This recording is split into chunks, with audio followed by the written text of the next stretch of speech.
Just don't worry about that. Go. All right. Hello, we're here with Nicki from In Season Hunting and Fishing, and she would like to share with us some of her concerns she has about the Great Forest National Park and the impact it will have on businesses such as her own. So, Nicki, please, can you tell us what kind of concerns do you have about the Great Forest National Park proposal? Our main concerns are access, and that's for people across the board, whether it's hunting, fishing, ball driving, bike riding, horse riding, the whole lot. It is access that they're trying to restrict, and that's what we want. We want to be able to use the bush as we have been using it for a long time. Yeah, okay. And in terms of the proposal, we've been told that they consulted widely and that everybody that would be affected by their decision would be informed and have been consulted. Have you been consulted anyway? And if not, when did you find out? The first we knew of it was the meeting that was held in Druin. Yeah. We did hear little rumours of a meeting that was supposed to happen in Erica that was cancelled, and then the meeting in Druin, where I shared it on our Facebook page, and we had quite a few customers turn up down there, and it was a good turnout down there, but not enough, because it was all, we found out 24 hours prior to the meeting. Yeah. And do you think it was a consultation? No, I think we were spoken at, not spoken to. Okay. So. And did they ask you for your opinions at all? It got a little bit heated. There was a lot of people that had opinions down there, and not everyone was given the chance to speak. So no, I don't feel it was done fairly. I think they were actually overwhelmed with how many people did turn up. So just to put it into context, the meeting you're talking about at Druin was the VAC meeting, with the Victorian Environment Assessment Council? Correct, yes. Yeah, okay. So from your experiences, I mean, how long have you been in business, and what do you think something like closing up like turning all these bush areas into national parks, what kind of impact do you think it will have on your business in terms of the fishing, the camping, the hunting? Because it is so close to us, I think it will affect us in ways that, I mean, we can't really imagine at this point in time. But we've been here for 8 years, and business has been growing, which has been fantastic. We have a number of users that it's not just hunters, it's there's target shooters and whatnot, and target shooting will still continue, but people who can hunt locally where they want to go nice and close to home, they'll be the ones that are mainly affected. People that want to go camping, people that want to go fishing, they'll be the ones that they won't be able to just take their kids out fishing closely. They'll have to find further areas away. So. And camping, they're talking about camping will still be available. Do you want to clarify what that really means? So they're saying that camping will still be available, but we've seen in other areas where you have to have a permit and you have to apply to be able to camp there. And, you know, I don't know what I'm doing next week.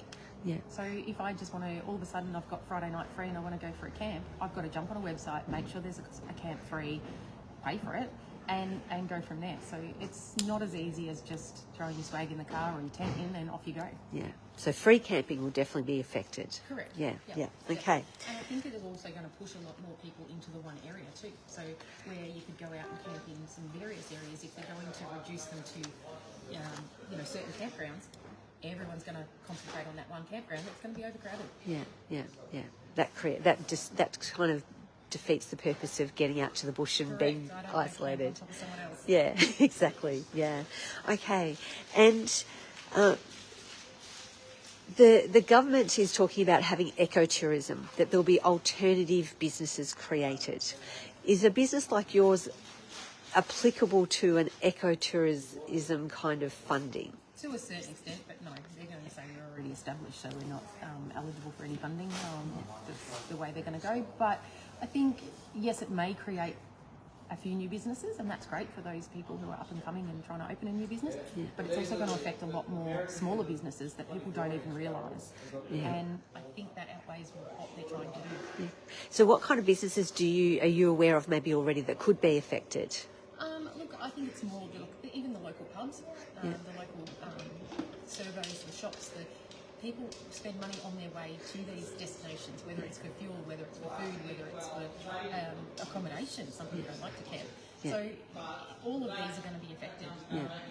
I think things like the New G pub, people just going out there having a meal and camping for the night. Things like that are going to be affected as well. Not just us, where they're buying their camping gear and stuff on the way through. And just one final question. Government often does promise millions of dollars, promise that it's not really that bad, it's going to be great. How much faith do you have in the word of a government? Not much in this aspect, because we have seen before where they've locked up a national park and then we've yeah, yeah. And not so much change, but they aren't forthwith, I suppose, to start with. Yeah. So, yeah. So they make promises that aren't really true, maybe, or aren't what they really are going to do. Around the edge. Yeah, yeah. That, which is pretty disappointing. Very. Yes. Okay. Yeah. We just want access when we want it. Yeah. Yeah. Yeah. And a lot of the times what people say is that people who are going out into the bush don't care about the bush. They misuse it, they damage it, they don't care. I'm sure there are some out there that do go out Yeah. and wreck tracks and stuff like that, but it's not the majority of the users. Yeah. The majority of the users that want to use the bush look after the bush because they understand that if they don't, they're going to lose it. Yeah. So you've got to take that into account as well. Yeah, yeah. So it's kind of almost like they're making a decision to cater for the minority, whereas the majorities are doing the right thing. Correct. Yeah, Yes. yeah, And yeah. there's always going to be, no matter what field, there's always going to be someone that does the wrong thing, Yeah. and that outweighs. Yeah, yeah. So if you could do a pitch and imagine that the Minister for the Environment is listening, what would you say to Steve? Just don't lock it up. You know, I understand that you're trying to create this beautiful national park and whatever, but there are other ways around this, and don't lock it up. We all need access to it, whether it be to ride horses, to fish, to camp, to hunt, whatever. We need access. Yeah, beautiful. Thanks, Nicki. Just one Oh, just one go. question, Yeah. sorry. Would you, with the people that come here to shop at your store, is there a Melbourne base that would call through to get supplies on the way through? We have a really big array of customers from a lot of areas, so there's not really one area that I can pinpoint, but we do have a lot of Melbourne customers that do come through. Yeah. Yep, no worries. Thank you. Okay, beautiful. Thank you.